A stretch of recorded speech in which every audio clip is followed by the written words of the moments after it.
Teaching and Maintaining Ethical Behavior in a Professional Organization by Brodhead and Higbee.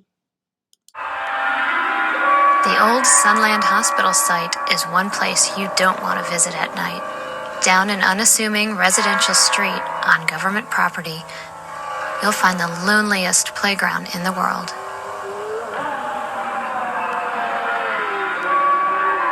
This entire area was once the site of a 3-story mental institution that had a reputation for neglect, physical torture, and unimaginable cruelty.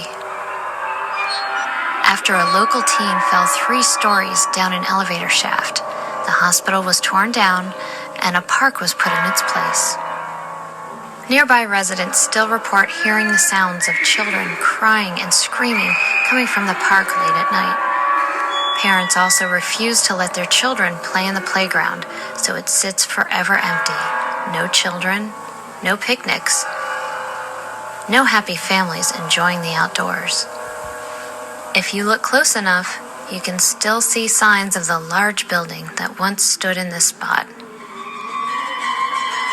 Next to the park, only a short drive down the road, you'll also find the last building that was part of the hospital complex. The old hospital administration building still stands with its windows boarded up and warning signs on the front. If you look close enough, you may even see the anguished faces of children looking out for help. As we just saw on the video, some scandals take decades to recover from, and this is especially true when individuals engage in egregious behaviors that betray public trust. So despite the fact that the abuse charges surfaced in 1971, as seen on this video, the abuse of the residents still is on the mind of the public, and it has left a stain on the public's perception of behavior modification and applied behavior analysis as a whole. The field of applied behavior analysis addressed known instances such as this by creating standard boards that would proactively establish behavior codes in an attempt to prevent any further damage to the public and the reputation of the field. Since the inception of the BCBA Certification Board in 1998, a set of guidelines for responsible conduct has served as the field standards for ethical behavior. These guidelines are reviewed and updated often. Consequently, coursework and an examination are required for BCBAs to ensure that they will demonstrate ethical competency in potential real-life situations. Additionally, the BCBA requires consistent exposure to and understanding of the guidelines in order to maintain their certificate. Behavioralists typically work with at-risk or disenfranchised populations, so it is likely that an analyst will face ethical dilemmas. In this paper, Brodhead and Higbee discuss how agencies can adopt additional systems of ethical management into their company's existing structures. The author's recommendations are grounded in the perspective that organizational guidelines are necessary because ethical behavior should be viewed as a behavior that is shaped and nurtured through consequences. Therefore, when an organization implements ethic training and supervision, they are actively personalizing and shaping the adherence by its employees to their customized ethical philosophy. The article is divided into 2 primary sections, which discuss 1, the benefits of ethics training and supervision, and 2, how that could look in setting up the foundation in a corporation or organization. The first section, which is the benefits of ethics training and supervision, discusses that the results of training and supervision can result in higher quality of care and greater consumer protection. The authors highlight that one of the major benefits of establishing customized systems of supervision is that this is actually a gateway to improving the quality of the service that they're providing at the time. This, in turn, can prevent the occurrence of future problems because an organization demonstrates its dedication to outlining standards that go above and beyond the norm, and it could increase consumer confidence as well.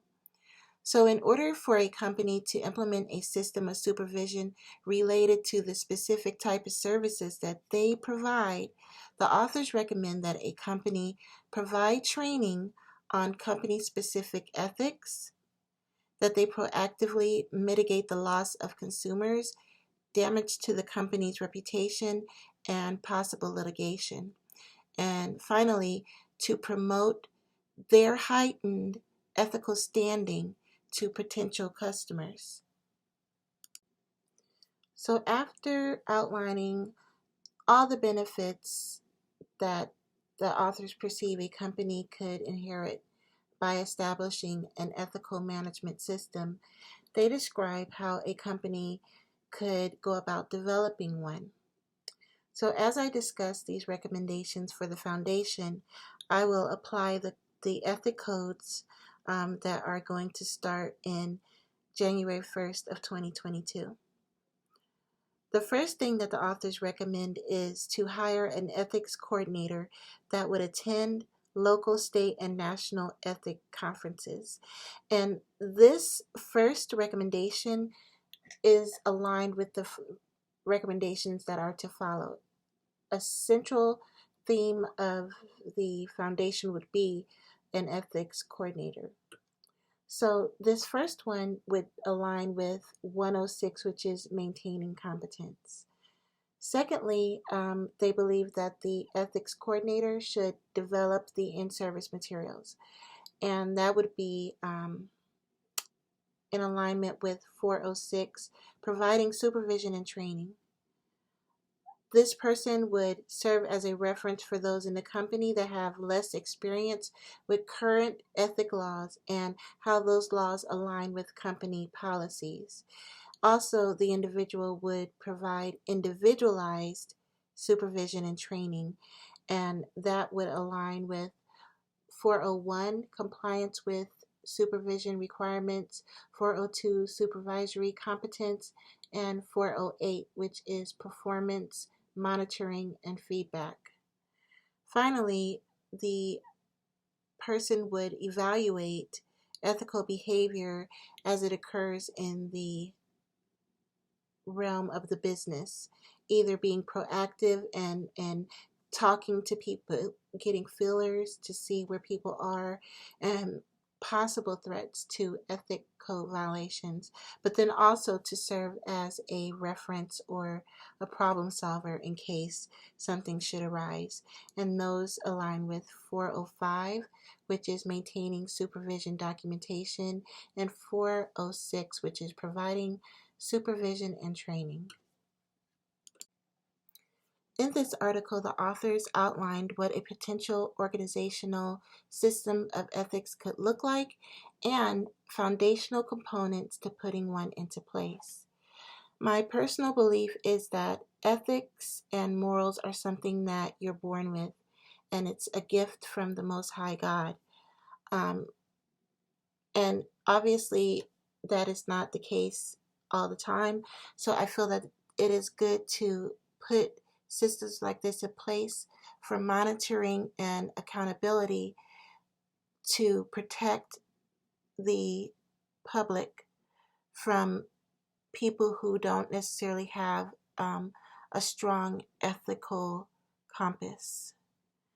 I feel that this creates uniformity for the field, and it highlights specifically what the expectations are for a person carrying that certification.